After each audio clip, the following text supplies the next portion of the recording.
Hello, and welcome back to another episode of the Expanded You Podcast. Today, I have Sally Fu back with us for another part of the conversation.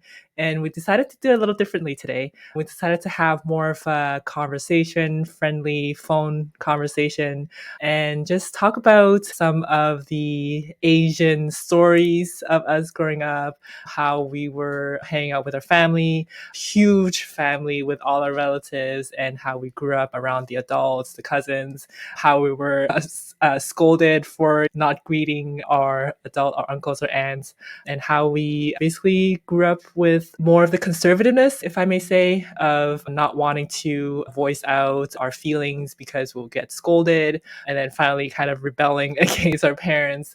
It was a very fun conversation, and we just wanted to kind of share with you our stories of how our growing up affected us, how we behave in our adult life, and how we learn to really come back to our authentic self. Because I think ultimately we all want to be in that place of speaking up freely and not really caring about what other people say. So if you do enjoy this type of content, definitely give us a follow, leave us a comment of what you think, what your thoughts are, because that will help us really be able to reach more people to share these stories of how we overcame ourselves. And we really want to share the message of having that freedom for yourself to express who you really are and not wanting to fit in, not caring about what people think, and really breaking out of that shell, because we all deserve that.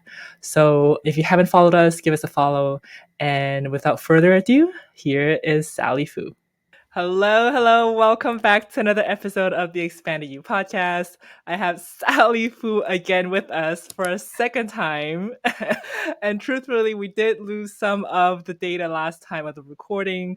So I wanted to have her back on to share even more of Sally's wisdom with us. And we decided to do this a little differently this time. We wanted to kind of have more of a friendly conversation, like we're talking on the phone. And we're going to talk about just one topic about community and building relationships, and from the differences between the Asian point of view and the American point of view. So I think this will be a very fun topic. I don't know where this is going to go, but it'll be fun, and we'll see what comes out of it. So welcome, Sally. Thanks so much, Suzanne, for inviting me again. And it's always an honor to be here and have a conversation with you, because every time we have a conversation, we always come out learning something new. Yeah, for sure. And then before we started recording, we're just kind of brainstorming what we want to talk about today. And Sally, you mentioned that the community for you was something that you were interested in. So let's start with that. Why were you interested in this topic? Yeah, definitely. Well, I was born and raised in a pretty big family. My mom's side of the family, they have 11 siblings. My dad has 8. So being in a big family on both sides has definitely brought a lot of perspective in terms of the roles that we play in our family. And I remember growing up in Vietnam, I'm actually the second child, and my dad is the first son of the family. So my role is pretty big in our generation. I remember just going to school, and when it's time for us to come home, if my parents are not available to pick me up, my aunt, my uncle, one of them is going to pick me up. And knowing that I will be taken care of by one of the adults at home, not having to worry about safety, I guess, because I was always with somebody that I trusted. That was like normal. And when we come to America, now I have my own kid, we are so worried about the adult around us. What are they going to say to my kids? What are they going to do? What are some of the influences? And I feel kind of sad about it, because she is definitely growing in a different world than I have, where a trust in an adult figure is so different.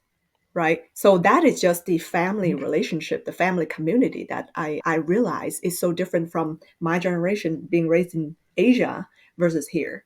And I'm sure there are many more. Yeah. Right. What was your experience, Yeah. Suzanne? It was very similar. I didn't think about this for a long time until you brought this up just now. Growing up in Hong Kong, My mom's side has 6 siblings and cousins. Our generation, we were about 13 cousins, and we'll meet every single weekend for dim sum. And it was like the highlight of my week because I would love to. I was a shy type, so I was actually not very outgoing to play with my older cousins, but they would always make fun of me and they would always make me feel so uncomfortable. But looking back, I just had so much fun kind of just following them around. We would go to dim sum and then we would go out of the restaurant to get some soda or get some like toys from the newspaper stand that's right next to the restaurant. And it was just looking back, it's just so much fun memory. And when we moved to Canada, we had completely lost that kind of habit with the family because it was just my parents and me and my brother who moved to Canada. So it was just something that I had missed, not being able to spend that time with the family and the relatives that way. And so that gathering of the big group of the family was super important for us, especially when my grandmother was around. So yeah, that's definitely one piece that I miss. And when you talked about the relationship with the adults, and I think it was important for me, like growing up with older cousins, it was like somebody that I was kind of looking up to, or having those adults of my uncles and my aunts around. I also learned like basically how to communicate with them, right? So I'm curious as to kind of with your daughter now, how is that different that you see in her growing up versus when you grew up with that relationship of the adults that you were talking about? It's really interesting watching her grow because in our generation, we are forced to greet the adults and sometimes even give hugs and those kind of things, even if we don't want to. So we didn't know we have an option to say no, right? But over here, I teach my Mm, daughter that it is okay to tell me no if you feel uncomfortable. And I allow her to challenge me if something I said didn't feel right or she feel like the things that I was stating wasn't factual. She actually corrected me. And she's able to do that because of the information age and the devices that she has access to. We didn't have that. So with her, I let her decide and lead the life that she wants, but at the same time, I kind of put my foot down when it's too over the line. For example, she must greet people when she see them. She doesn't have to hug them, but at least say hi out of respect, and then say bye out of respect.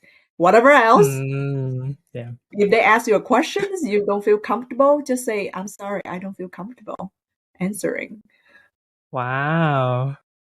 And I remember whenever we go out with my friends, actually Michael's friends, and she just wouldn't give people hugs. And for me, I'm like, hey, I'm completely fine with you not giving people hugs. And whenever a strange adult approached her trying to shake her hand, she would look at me like, is this person okay for me to talk to? So I like that she checked in with me. But it Mm. definitely, I feel like she's very cautious. And not every child is like that, I noticed, because my niece and nephew, they're just gonna tell you everything about them. Yeah, it's true. Like in the Asian community, like I don't know about the Vietnamese, but in the Chinese, there's a specific way that you have to address your uncles, and then there's a specific way that you have to address your aunt, and even between the title that you call them, between the mom side and the dad side is different. And every time you see an adult, when you go to these family gatherings, you have to address them by their title first when you greet them. And so when you wouldn't, then you would basically be told, and it's like, why didn't you call me? Why didn't you greet me by my title? It's like, there's a lot of basically shaming, or I don't want to use that word that strongly, but there's a lot of like telling the kids, oh, you did something wrong, and then try to correct you that way. And so growing up, I think that had affected me a lot, being a shy kid, not wanting to voice out too much. I got a lot of trouble when I didn't greet an aunt or an uncle right away. And they would come and ask me, why didn't you come to greet me? And so it's very interesting how you talk about with your daughter that you would allow her to, I guess the greeting is different in America. I don't know if what you experienced here with your family being in America, were they as strict with the greeting? And it was very interesting to hear how you would allow your daughter to say no, even to that, because back then to me, it was like, no, it's something that I have to do or I'm going to get in trouble. Yeah. because a lot of time when I'm raising her now, I think about the time when I was her age, how I felt, because she's going through a lot of change with her body and her social, her peers and things like that. So I don't want to put more pressure onto her to live up to a certain image. And so I always just be very mindful of, okay, when I was going through her age, what are some of the things that I disliked? And what are some of the things that I really love? And then I would convey to her in a form of story, just telling her how my life was back in Vietnam. And that way she listened to it more of a, wow, this is some interesting story. Can you tell me more? Instead of lecturing her, like, this is what you should do. Wow, And that's she has very she was more resistant. Yeah, if I just tell her what to do, she has a lot of resistance. She throw tantrum and she doesn't roll on the floor anymore, but there are faces that she's gonna give you. yeah. That's so true. I love the way how you teach your daughter that way. Because I think growing up, it's like it was a lot of being told what to do without much explanation, really. And then if you didn't do it the right way or how they would expect you to do, and then you would get punished, basically, or they would just yell at you or scream at you. And so I love how you're doing that through stories now to let your daughter know and then kind of have her also make the decision about what she wants to do with it, whether say yes or say no to that as well. Yeah, Suzanne, I gotta tell you, in the beginning, there was so much resistance in the way I raised my daughter within my family. She's the first grandkid at home, so she gets so much attention even until today. But because now she can voice her own opinion, they're not, for example, my parents, they don't look at it as me spoiling her. It is more of, Mm. oh, Kana, this is what she wants, not what I'm trying to tell them what I Yeah. want. I remember I was breastfeeding her. I was cloth diapering her when she was born. And everything I gave her got to be the best and organic as much as I could afford. I was 23 at that time. And I just couldn't believe how my parents were just like, oh, why can't you just use disposable diaper? Why you got to use cloth diaper? And the funny thing is, cloth diaper today, the modern day cloth diaper, is just like disposable one. And I'm not asking them to wash it. I just did cloth diaper, not out of saving money, but out of the, what's the word? It's actually better for the baby and their skin. Mm. So I was like this first person that dive into motherhood in the modern days, right? Because Wow. my mom, she had my sister. When I had my sister was only 25 years old. So Mm. it has been 25 years since my mom had, things has changed a lot. So I took some of things she was teaching me, my mom, but a lot of time I was like, no, mom, that's outdated. I'm not going to do that. And she was so mad.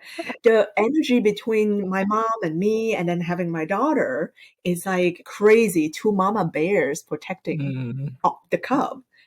In Asian society, the daughter would definitely be listening to the mom, doing whatever she told, right? But since we're in America, I was fighting back with her. Yeah. We were like having a little war going on. And I think it took a long time because that was when I realized that my mom and I, we have so much in common. We're very stubborn, very passionate about what we believe in, and we're not willing to step down. We both fight really hard. And at one point I said, Mom, you gotta respect my opinion. And as an Asian mom, she's like, why do I need to respect you? It was really funny. Now looking back at it, I just laugh because my mom is like, just watch. You're gonna get 3 times more from your daughter, like payback. Did that happen? Do you Yeah. think? Yes, she is very stubborn, very strong will, and she has her own opinion. If she say no to something, even to food, I am not even able to bribe her. Like no Mm. toys, no candy, nothing could bribe her. And I was just like, okay, whatever. Wow. Just I gotta save my sanity first. Yeah. So yeah, she's very, very headstrong. But one thing is because in my generation, I am able to recognize the traumas that I have been through with my parents Mm. and take the steps to heal that area that I was traumatic from. Yeah. Because of that, I'm able to understand her and not push my own belief on her. I mean, I still do, but then I realize it, and then I would apologize to her. Our parents would never apologize to us. Yep.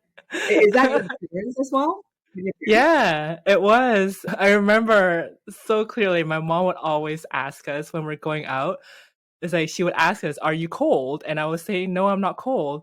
And she would just ignore my answer. She would just be like, if I'm asking you, that means I'm cold. That means you're supposed to wear a jacket. It was just a question that wasn't even a question. There was no choice to be made, basically. It was her opinion or nothing. And then whenever she asks if we're cold, then it means that put on your jacket, basically.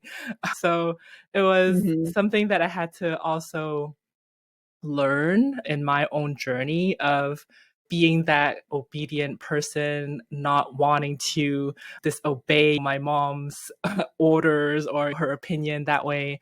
And it was never something that I had thought that I had the choice to say no or even voice out my opinion.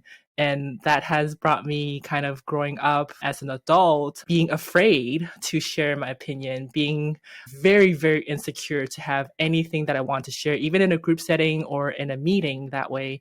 I had to learn to have that confidence first and then voice out my opinion. And so when you talk about that trauma, I think we do carry that behavior into adulthood of wanting to fit in or listening to other opinion without questioning. And that was me growing up. And so I had to learn about how to accept myself and how to even voice my opinion. That was something that I even had to learn. So I had a little argument with my husband. He said something that made me upset. And because growing up, I was never learned to voice my opinion. So I had learned to kind of shove down those emotions and then just go to bed kind of upset. But I never felt like I could share those feelings with him because in fear of not wanting a conflict, basically. So I remember that night I was like I got upset. I was pacing back and forth. Should I go talk to him? Should I go not talk to him? It probably took like 5 minutes of me like deciding whether I could share my feelings with him or not. And then when I finally did, it was like an eye opening to me. It's like, holy cow, this is what it feels like to actually voice out my feelings and then have like a release from it. And yes, we had a little argument, but we didn't die. We were fine. And so it was just something that I had to overcome to heal from what I had learned from my childhood. So how about you? What was your experience like? Because you talked about your trauma, how to heal your trauma, and then how you Yeah. talk with your mom. I'm curious as to how that happened for you. I remember when I was 14. So I came to US when I was 12. And when I was 14, I went back to Vietnam with my aunt and my sister. My parents didn't go. And at that time, I had a little experience of what freedom and choices is like in America. So I went back to Vietnam, and my aunt in Vietnam, they were trying to control me. They're like, oh, don't hang out with this person. Don't go out too late, blah, blah, blah. And I just turned my head and made a face. And my aunt was shocked because when I was growing up, she knew me as this obedient, sweet girl that would never talk back. It's not that I didn't want to talk back, I just didn't care. Because I knew what the consequences of talking back would be. So I just didn't do anything. But after I came back from America to visit her, I know that as a 14-year-old, I have a lot more power than just being told what to do. And that's when I start to become rebellious. My aunt actually called my mom like, hey, Sally is so bad. She's this, that. And the interesting thing is my mom's like, Sally? No way, no. She wouldn't do that. That I would believe you. My sister does that. It's just seeing the image that I built for myself is really interesting because a lot of time some people have certain experience with me. They would tell the other people, and because when I'm with that person, the energy is different. So they couldn't see me being the other version, and they couldn't believe it. And I was like, wow. So anybody can be a chameleon if they choose That's to. true. And I actually decided when I was like 19, I got into financial industry. I crafted a character to become, which was not the authentic Sally. We had the conversation last time, right? And I was happy and good playing that role for a little bit. But when it got to like a decade of playing the same role, I lost myself. And then that's when I realized, wait, this is not me, right? And going back to the question about like how I started raising my own kind of opinion to other people, it's just similar to you, where I would, oh my gosh, should I say it? I would have anxiety all over my body, and then I was like, you know what? I'm just gonna say it. What's the worst that can happen? They're just gonna kick me out. So yeah, I voice my opinion. I say things that was on my mind. And in the beginning, I was very blunt. I didn't know how to make it sound nice, right? And after having a partner, he actually say things to me that are just very blunt and not nice. That's when I was like, oh, I really don't like the way that sounds. Let me fix it myself first. So now him and I, whenever I have an opinion to say, well, first of all, I check if it's the right time. If he's not in the right mindset, he's busy with something else, I'm just gonna wait until later. And usually it's before bed. Then we're like, hey, there's something I really want to talk to you about before we go to sleep. Otherwise, I couldn't. And then I would, because let's say the incident happened in the morning. And during that whole day, I had time to reflect and think about what I really want to say out of my own truth, not out of anger or emotion. And I was able to craft a nicer message. And I didn't feel like it was him that did anything. It was just me feeling that emotions, and I would like him to know. That's beautiful, because I feel like I personally have experiences as we're trying to break out of our own shell and we try something new and say, oh, we try to voice out our opinion that we haven't done much before. And then it feels kind of awkward and it may come out a little too strong at first. And then we kind of adjust along the way. With your husband, Michael, kind of you saw how you were receiving that kind of message and you didn't feel good, and then it made you kind of shift. And it's so much about how we evolve as an identity, really, because we try to have some models that we role model after. Basically, when we were young, we have our parents or we have our relatives that we were trying to model after, and then when we're trying on something new, it feels kind of awkward, it doesn't sound too right, and it's okay to adjust. I think it's about that trying, that trial and error phase of even learning something new. And we don't often think about communication or talking as something new, but it's a skill that can be learned, really. And the more we can do that, and the more we can have a good partner like Michael that can have that kind of honest exchange with you, and not like have that feeling of, if I have a conflict, then what's going to happen with my relationship, but have that safe space for both of you to do that. I think that's beautiful. And for both of you to do that trial and error phase to test out kind of what the new identity or the new way to share your own feelings can be. Yeah. And I wish more people have this sort of awareness to bring into their relationship, because there's only two things that's going to happen when you step into your real self, your authentic self, is either your partner going to step up and play the role that you want him to play, or he's just gonna slowly exit out of your existence and open up space for a new relationship to come in. There's really only two. But a lot of time we're so attached to the identity we have when we're with that person that we're not willing to let go. And we hold on to it for so long. And a lot of time I see women, I mean men as well, but mostly women, they lose themselves. And once, for example, women who have kids, right? Once they have kids, their whole identity is a mom. And once the kids grow up, if they don't have something else going on, they lose themselves for a little bit. They're like, what do I do now? Who am I? Yeah. Right. So same thing with the partnership that we have, is when we become too attached with who we are and the ego that we have while we're in the relationship, it is so hard for us to let go and be able to see what we could become if this relationship is different. Yeah, that's so true. And I love that you had mentioned the chameleon. We really interact differently with different people. And ultimately, all those versions are all us. And I remember one thing that I had listened to before from a mentor on YouTube.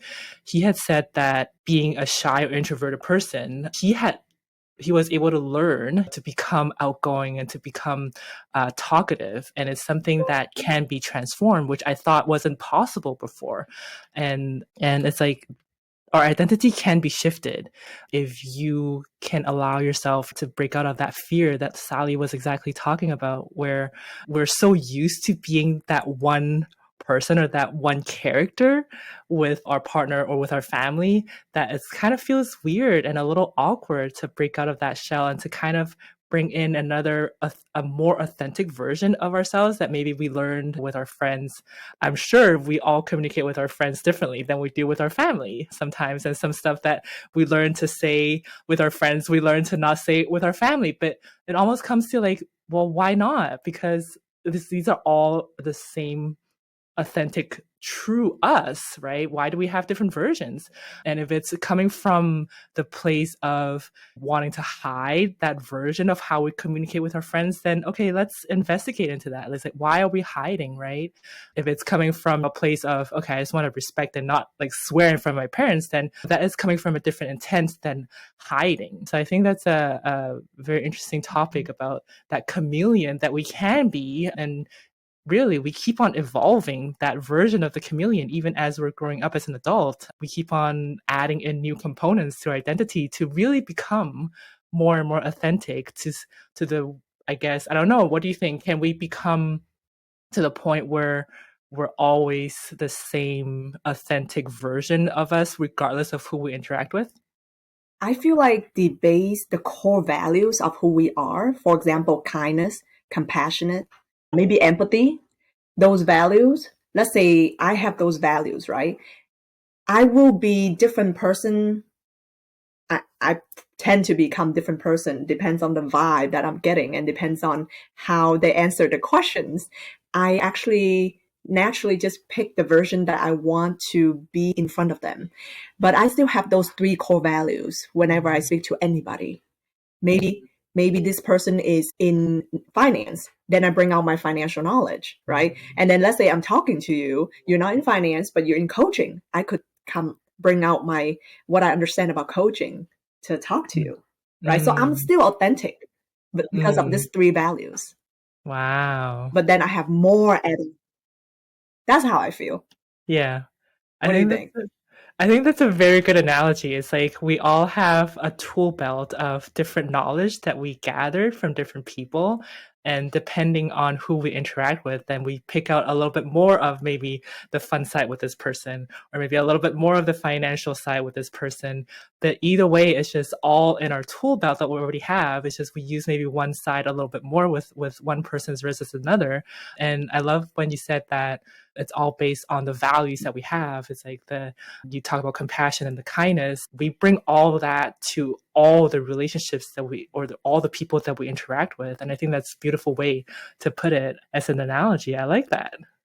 Yeah, Suzanne, I was actually called a fake at one point because I would shift my emotion so fast that some people around me was like, wow, you were just angry like 1 second ago and now you just smiling. Like, you kind of fake.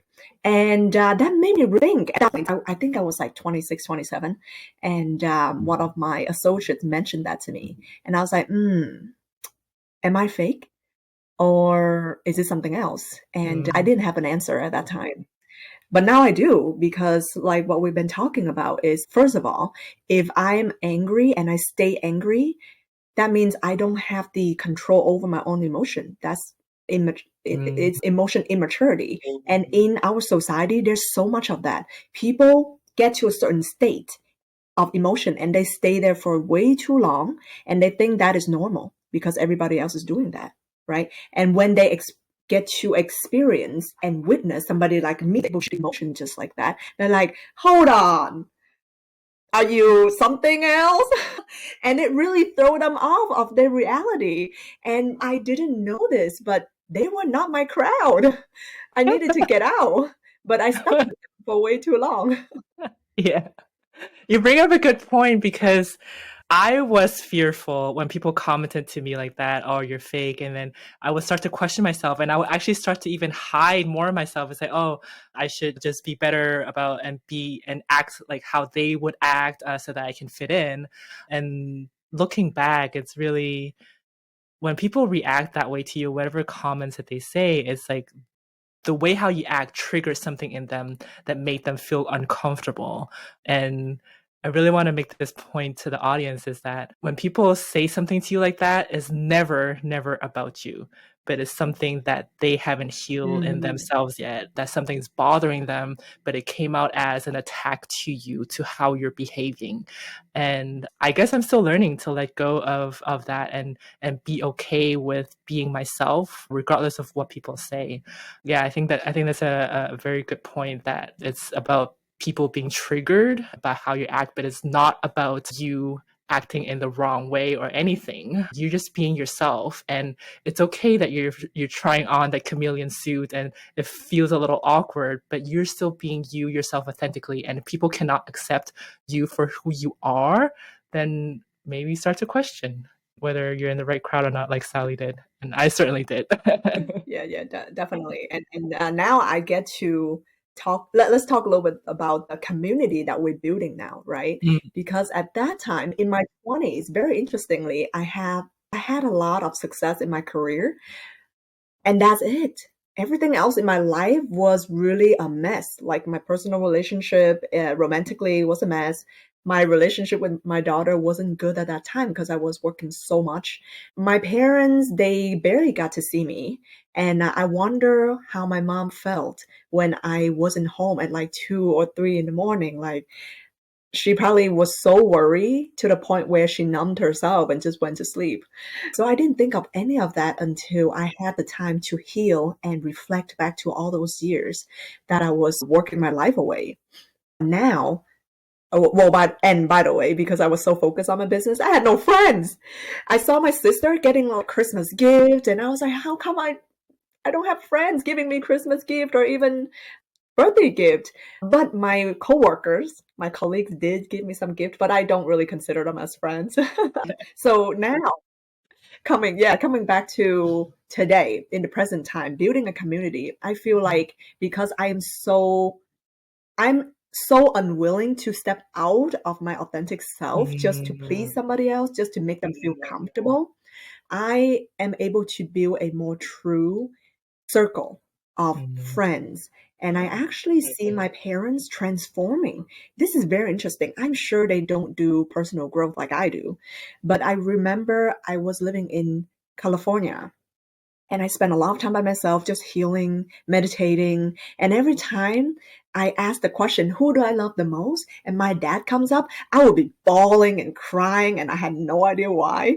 And even till today, when I do meditation and I see him, I get teary eyes. So I understand my trauma is healing, mm. but it's not completely gone. I don't know if it will ever be completely gone, but at least it has been so much better. Yeah. And I remember the time when I forgave myself because in my meditation, I bring up certain people to forgive because they have done me wrong, right?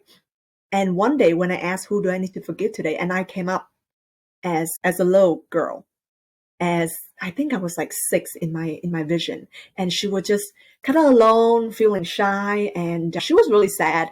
And me as my adult self now looking at her, I gave her a hug and I say, hey, everybody, everything's gonna be okay. We're together now.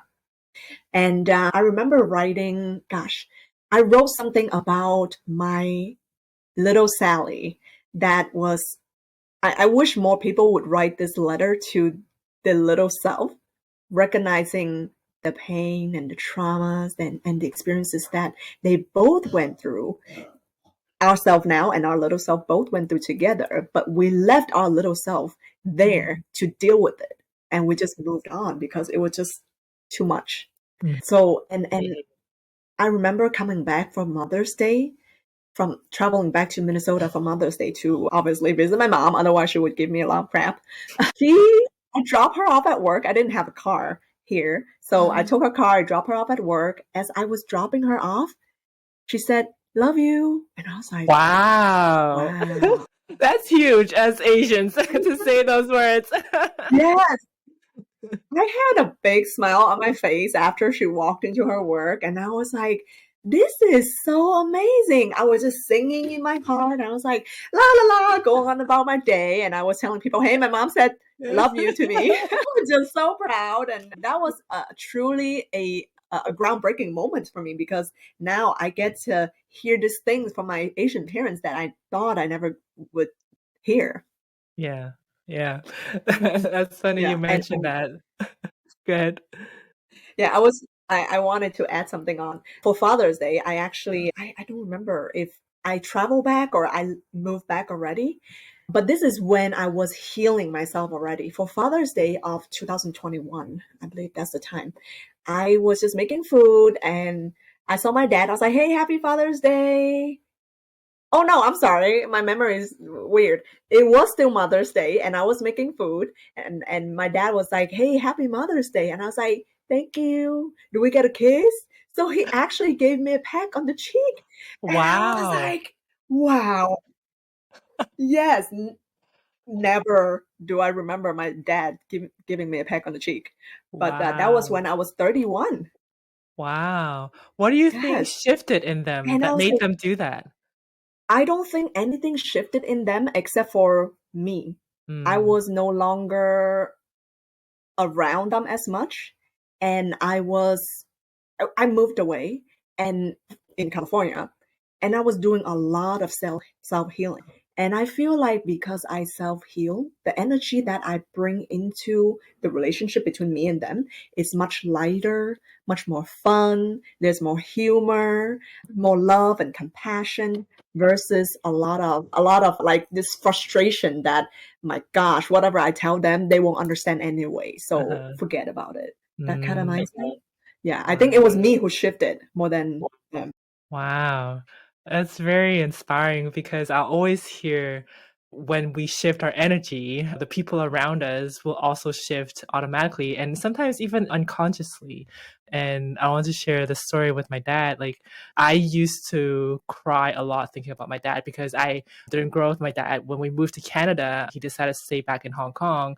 And so every time that the topic of my dad would come up. I remember I would watch like a Disney movie or something or cartoon, and then they would have this daughter and father relationships being shown very beautifully, like cuddling on screen, and I would cry because I felt like I didn't have a dad Mm, like that growing up. And I think looking back, it's really coming from a place of that hurt little Suzanne having those tears about her dad. And up until today, like the now Suzanne, this literally just happened last week.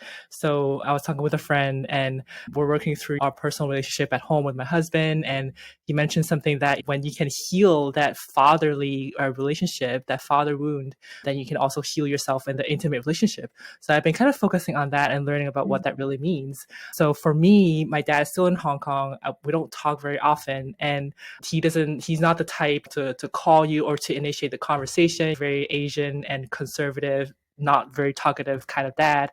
And it was always something very heavy for me that I feel like I have to call him out of like being a good daughter, but it was something that was never natural or something that I was like being excited about.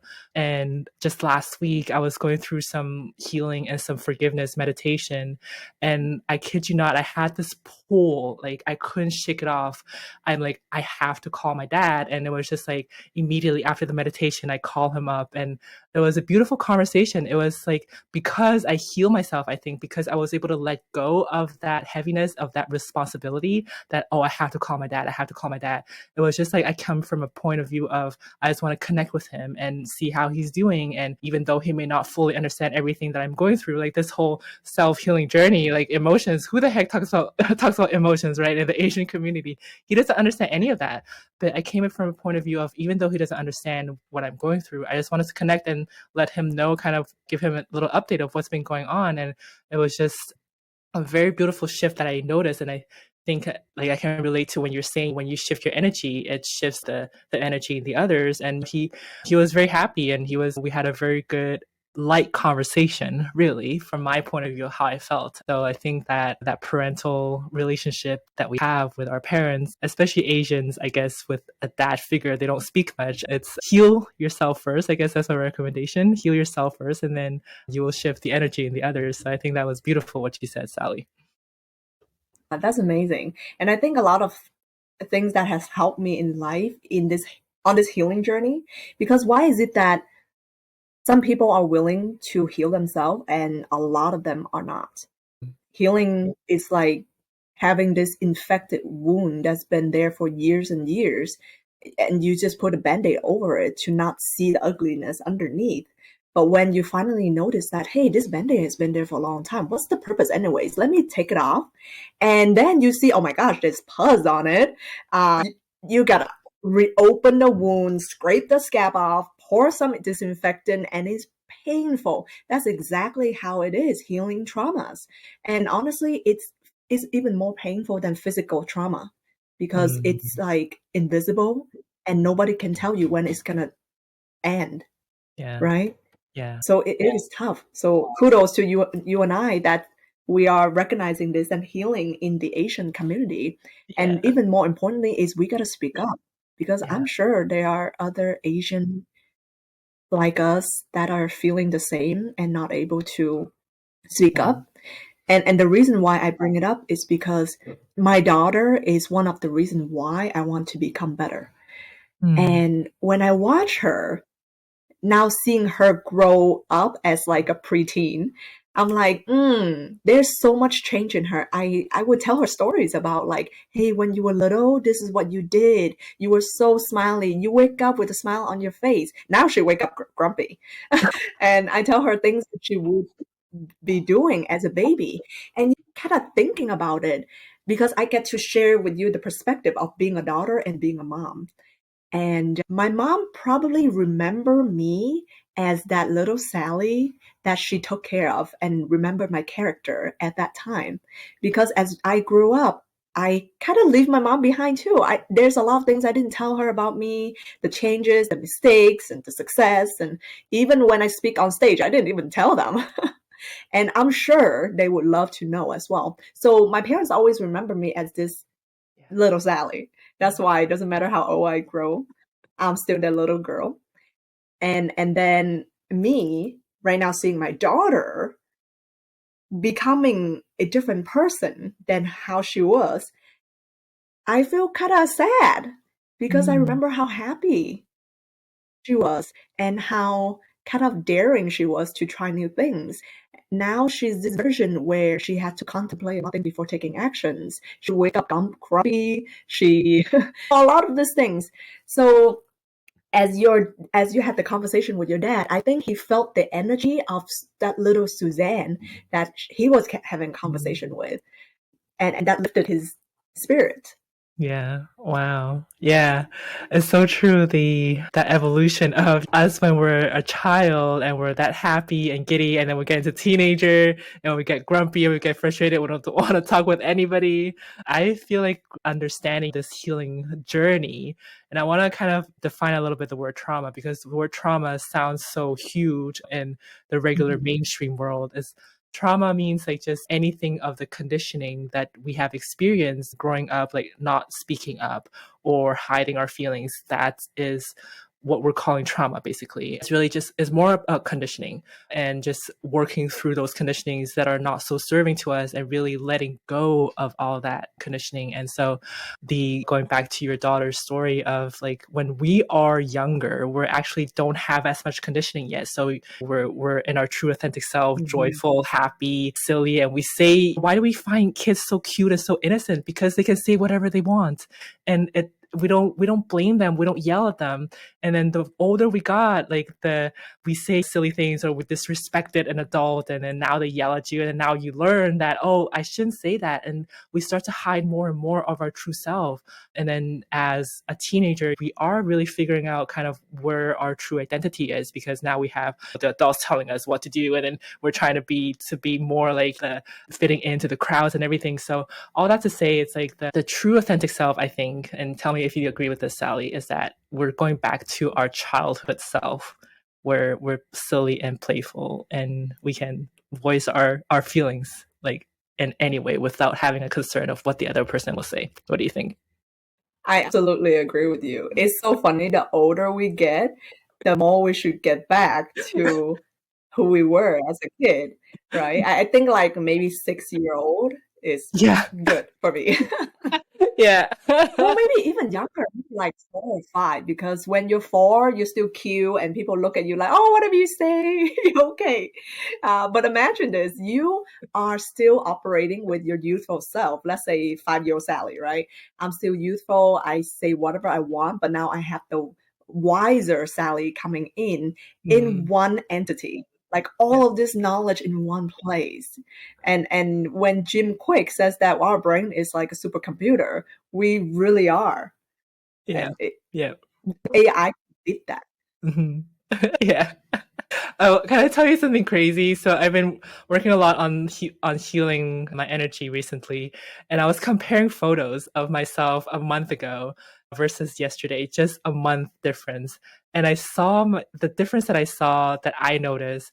I was becoming a lot softer, and I actually saw a kid version of me in that photo, which was very interesting, but also very wild and crazy to notice that. So I got very excited when I saw that. I'm like, I'm actually like softening up in my facial features just from the healing. So it's been crazy. Wow, that's huge. I never really noticed that. I just noticed one thing though. I look better now compared to when I Yeah, was yeah, in my yeah, 20s. yeah. Yeah. Maybe And you should and try that. you probably yeah, you probably meet your friends now that you haven't met for a while, and they're like, "Oh, you're different. You're so much happier. Your skin is nicer." Something like that. Yeah, it's true and crazy.